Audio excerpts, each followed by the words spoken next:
संस्थेतले जवळजवळ 12 पालक आमच्या मुलांना दुर्दैवानं सोडून गेले. आम्ही त्याच्यासाठी आम्ही ती दत्तक योजना काढली आणि त्या माध्यमातून त्या मुलांचा आदरणीय रणजित दादा त्या मुलांचा 5वी ते 12वी पर्यंत सगळा मोफत सगळा खर्च आज ही संस्था करते. त्याला मोफत शिक्षण देण्याची व्यवस्था आम्ही त्या निमित्तानं पार पाडतो. आणि एवढ्यावरच नाही थांबलो तर त्या मुलीला महिन्याला 1000 रुपये स्कॉलरशिप आम्ही या संस्थेच्या माध्यमातून जाहीर केली. आणि त्या पद्धतीनं प्रत्येक महिन्याला जवळजवळ 12 लाखाचं बजेट आहे टोटल. आणि ते प्रत्येक महिन्याला त्या मुलांच्या खात्यावर निशिगंधा बँकेमध्ये आम्ही ती जमा करतो. कारण आम्हाला दादानी जी जयंती आणि पुण्यतिथी आहे त्या निमित्ताने एवढंच कोणी जयंती पुण्यतिथी आपण साजरे करतो पण दादाचे एक निमित्त आपण जयंती पुण्यतिथीचं आहे. पण त्यांचे विचार त्यांचं आचरण त्यांची समाजसेवा कशा पद्धतीनं पुढे आपल्याला चालवता येईल त्यासाठी सर्व आम्ही घरभार त्या निमित्तानं आम्ही कायमस्वरूपी राबवत असतो. आणि मग त्या सगळ्या गोष्टी मला चांगलं आठवतंय कल्याणरावजी या कारखान्याची जी निर्मिती झाली सहकार शिरोमणीची त्याच्यासाठी दादांना किती कष्ट घ्यावं लागलं हे मी अनेक वेळा माझ्या डोळ्यांनी बघितलेलं आहे.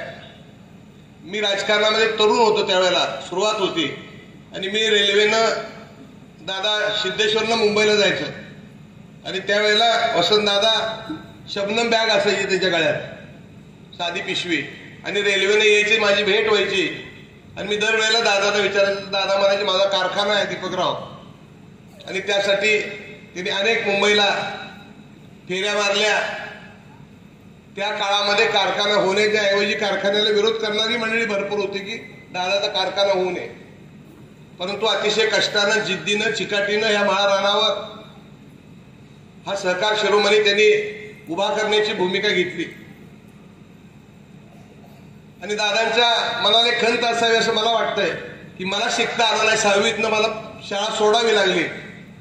माझ्या परिसरातल्या पोरांना अशा पद्धतीची वेळ येऊ नये आणि म्हणून त्या काळी स्वतः शिकलेले नसले तरी शैक्षणिक संकुल या ठिकाणी आता उभा केलं. आणि म्हणून आपली सगळी ही ग्रामीण भागातली रानामाळातली मुलं सन्मानानं इंग्लिश मीडियम राज्याच्या स्पर्धा परीक्षामध्ये भाग घेतला आणि अनेक अधिकारी या शैक्षणिक संकुलातून मोठे झालेले आहेत. या कार्यक्रमाला उपस्थित राहताना आता विद्यार्थ्यांना मी आणि विद्यार्थिनींना सांगणार आहे या कार्यक्रमाला उपस्थित राहत असताना तुम्ही तुमच्या मनामध्ये एकच जिद्द ठेवली पाहिजे की दरवेळेच्या जयंतीच्या निमित्तानं इथं व्यासपीठावर अनेक विद्यार्थी बक्षिसं घेतात. पुढच्या वर्षी या स्टेजवर मला कसं येता येईल ही जिद्द घेऊन तुम्ही आत्ता या क्षणापासून घरी गेलं पाहिजे. आणि मग अभ्यासामध्ये असेल क्रीडा विभागामध्ये असेल खेळामध्ये असेल आपण कष्ट केलं की या स्टेजवर आपला सत्कार होतो सन्मान होतो आणि समाजामध्ये मानाचं स्थान मिळतं.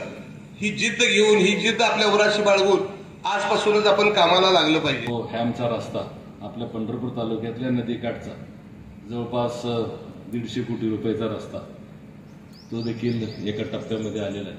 आणि त्यामुळे ही सगळी कामं आपल्या तालुक्यातली त्या ठिकाणी होत आहेत.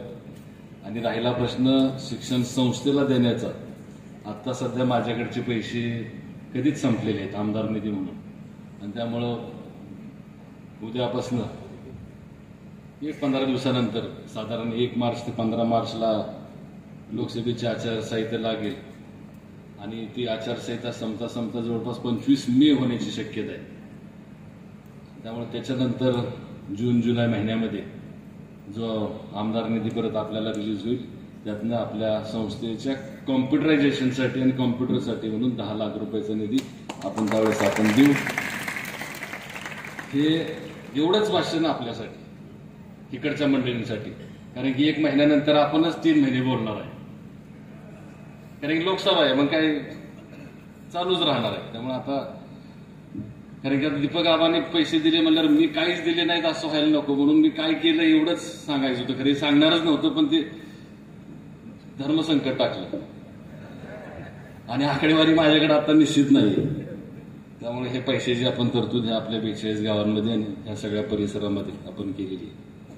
भाषण करत नाही मुलांना बसलेले विद्यार्थी कुठल्या वर्गातले किती 8वी 9वी 10वी ना 8वी 9वी 10वी 11वी 12वी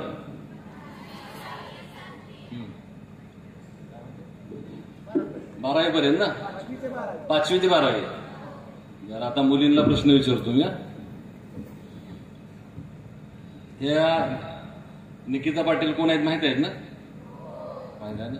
काय ते टीव्हीवरती बातम्या सांगतात. मी सुटसुटीत सोप्या भाषेत बोलतोय. ह्यांच्यासारखं किती मुलींना व्हायचं टीव्हीवरती बातम्या सांगण्यासारखं? किती मुलींना व्हायचं यांच्यासारखं? डॉक्टर किती मुलींना व्हायचं? डॉक्टर 1 2 3 4 25.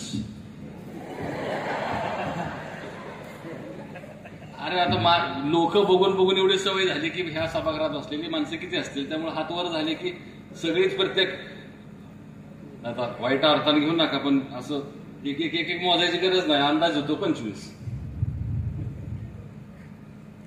डिफेन्स मिलिटरीमध्ये किती मुलींना जायचे? मिलिटरीमध्ये 1 2 3 4 5 10 एक मुले. पायलट किती मुली? महत्व काय आहे, वैशिष्ट्य काय आहे ते मी मांडण्याची गरज नाहीये. आज या विठू माऊलीच्या चरणी मला नतमस्तक होता आलं, मला त्या ठिकाणी माझं चरण टेकवता आलं, माझा माथा टेकवता आला. यातच मी खरं तर आजच्या माझ्या दिवसाचं सार समजेन. सगळ्यात महत्वाची गोष्ट या ठिकाणी मी निरीक्षण केलं ती म्हणजे या शिक्षण संस्थेमध्ये अनेक ठिकाणी मी कार्यक्रमाला जात असते. एकीकडे पुरुषांसाठी बसण्याची व्यवस्था असते, मुलांसाठी बसण्याची व्यवस्था असते, आणि दुसरीकडे मुलींसाठी, महिलांसाठी बसण्याची व्यवस्था असते. इकडचा जो काही भाग असतो तो पूर्णपणे भरलेला असतो, पण इकडचा भाग तितकासा भरलेला नसतो. सर, मी खरं तर अभिनंदन करीन या शैक्षणिक संस्थेचं की आज दोनही ठिकाणी जितक्या संख्येनं पुरुष आहेत, जितक्या संख्येनं या ठिकाणी मुलं आहेत, तितक्याच संख्येनं महिला सुद्धा आहेत आणि मुली सुद्धा आहेत. त्यामुळे आपण कोणती पिढी घडवत आहात आणि ही पिढी येणाऱ्या काळामध्ये काय भविष्य या ठिकाणी निर्माण करणार आहे त्याचा अंदाज आपण लावू शकतो. खरं तर तरुण म्हणजे नेमकं काय असतं? तर ज्याच्या चेहऱ्यावर तेज असतं, ज्याच्या डोळ्यांमध्ये चमक असते, ज्याच्या बाहूंमध्ये ताकद असते, ज्याच्या बुद्धीमध्ये चातुर्य असतं, ज्याच्या मनामध्ये करुणा असते, ज्याच्या मनामध्ये अपार आदर असतो, चैतन्य असतं, शक्ती असते, तो म्हणजे तरुण. आणि ज्याच्याकडे हे सगळे गुण नसतात तो 18 वर्षांचा मुलगा सुद्धा म्हातारा असतो, आणि ज्याच्याकडे हे सगळे गुण असतात तो 80 वर्षांचे आजोबा सुद्धा आपल्यासाठी तरुणच असतात. मला वाटतं या आपण जे काही सगळे या ठिकाणी उपस्थित आहात, आपण कदाचित आपल्यापैकी काही जण मनानं तरुण असाल, वयानं तरुण नसाल, पण मनानं तरुण आहेत, आणि हेच तारुण्याचे जे विचार आहेत ते आपल्याला पुढे घेऊन या ठिकाणी जायचं आहे. सगळ्यात महत्वाचं असं की आज सुरुवातीला कार्यक्रमाची जेव्हा सुरुवात झाली तेव्हा अनेक विद्यार्थ्यांचा, गुणवंत विद्यार्थ्यांचा सत्कार झाला. विविध क्रीडा स्पर्धांमध्ये असतील, त्याचबरोबर विविध कला क्षेत्रामध्ये ज्यांनी आपलं नाव उंचावलेलं आहे अशा पालकांचा आणि त्याचबरोबर विद्यार्थ्यांचा या ठिकाणी सत्कार झाला. पु ल देशपांडे असं म्हणतात की तुम्हाला जगवणारं, तुम्हाला उदरनिर्वाह मिळवून देणारं शिक्षण तुम्ही नक्की घ्या, पण त्याच जोडीला एखादी कला आणि एखादा छंद तुम्ही आवर्जून जोपासा. कारण जे उदरनिर्वाहासाठीचं शिक्षण तुम्ही घेत आहात ते शिक्षण तुम्हाला जगायचं कसं हे तुम्हाला नक्की शिकवेल. कसं जगायचं, कसा पैसा मिळवायचा, उदरनिर्वाहासाठी काय करायचं हे तुमचं शिक्षण तुम्हाला शिकवेल. पण तुम्ही का जगता आहात याचं उत्तर तुम्हाला तुमची कला देणार आहे. तुमचा जो छंद आहे तो छंद तुम्हाला उत्तर देणार आहे की तुम्हाला या समाजामध्ये का जगायचं आहे. आणि त्या प्रश्नाचं उत्तर मला वाटतं या शैक्षणिक संस्थेमधून शिक्षण घेऊन पुढे गेलेले विद्यार्थी त्यात आपापल्या परीने देत आहेत. हेच खरं तर याचं फलित आपल्याला म्हणता येईल.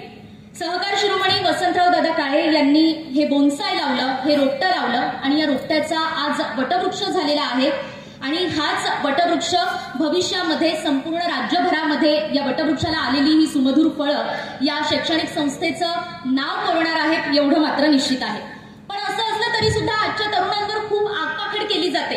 आजच्या तरुणांच्या खूप साऱ्या समस्या सांगितल्या जातात. आजच्या तरुणांबद्दल खूप साऱ्या आपल्या कंप्लेंट्स असतात, तक्रारी असतात. आजचा तरुण असा, आजचा तरुण असा. पण मला वाटतं की तरुणांच्या समस्या जरी असल्या तरी आजचा तरुण हा खूप विचारशक्तीने भारलेला आहे, त्याचबरोबर विचारांनी प्रेरित झालेला आहे. फक्त काही गुण अवगुण असतात, त्यांचा एक लेखाजोखा मांडणं मला गरजेचं वाटतं. सगळ्यात महत्वाचा विषय म्हणजे आजचा तरुण हा सोशल मीडियामध्ये गुरफटून गेलेला आहे अशी आमची एक वारंवार तक्रार असते. पण सर, मला वाटतं की आजकाल 10वी झाल्यानंतर सगळ्यांच्या हातामध्ये मोबाईल नावाचं जे काही आपलं डिव्हाइस आहे ते असतं. पण मी अतिशय मला सांगताना अभिमान वाटतोय की आपल्या या शैक्षणिक संस्थेमध्ये 11वी-12वीचे विद्यार्थी सुद्धा आहेत. त्यांच्या एकाच्याही हातात मला या ठिकाणी आतापर्यंत तरी मोबाईल दिसलेला नाहीये. त्याशिवाय इतरही जे तरुण आहेत त्यांच्याकडे सुद्धा मोबाईल दिसत नाहीये, सोशल मीडियामध्ये ते गुरफटलेले नाहीयेत. त्यामुळे तरुणांबद्दल वारंवार आपण जी तक्रार करतो ती तक्रार सुद्धा पालकांनी कुठेतरी त्याचा आढावा घेणं गरजेचं आहे असं मला वाटतं. पण नाही असं नाही, सोशल मीडियामध्ये अजूनही असं आहे की आजच्या या समाजातला तरुण हा कुठेतरी कट्ट्यावर आयुष्याचा सट्टा लावताना आपल्याला दिसत असतो. त्याचबरोबर कुठेतरी पारावर पत्त्याच्या डावामध्ये गुंगा होऊन दुसरीकडे दंगामस्ती करताना सुद्धा दिसत असतो आणि आपल्या गम भुलवण्यासाठी कुठेतरी रम नावाच्या सारख्या पदार्थांना सुद्धा जवळ करताना दिसत असतो. या आपल्या समाजातल्या या मूलभूत समस्या आहेत आणि त्यावर सुद्धा आपल्याला काम करावं लागणार आहे. दुसरं महत्वाचं असं की सर आपण प्रश्न विचारले त्या ठिकाणी विद्यार्थिनींना काय व्हायचंय, विद्यार्थ्यांना काय व्हायचंय, डॉक्टर व्हायचंय, इंजिनियर व्हायचंय, शिक्षक व्हायचंय, अगदी शेतकरी व्हायचंय, यासाठी खूप मुलींनी आणि मुलांनी आपले हात वर केले.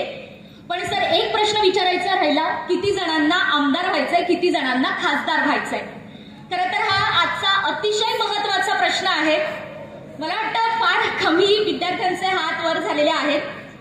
आजच्या राजकारणाला सुशिक्षित तरुणांची खूप जास्त गरज आहे आणि नेमका हाच प्रश्न.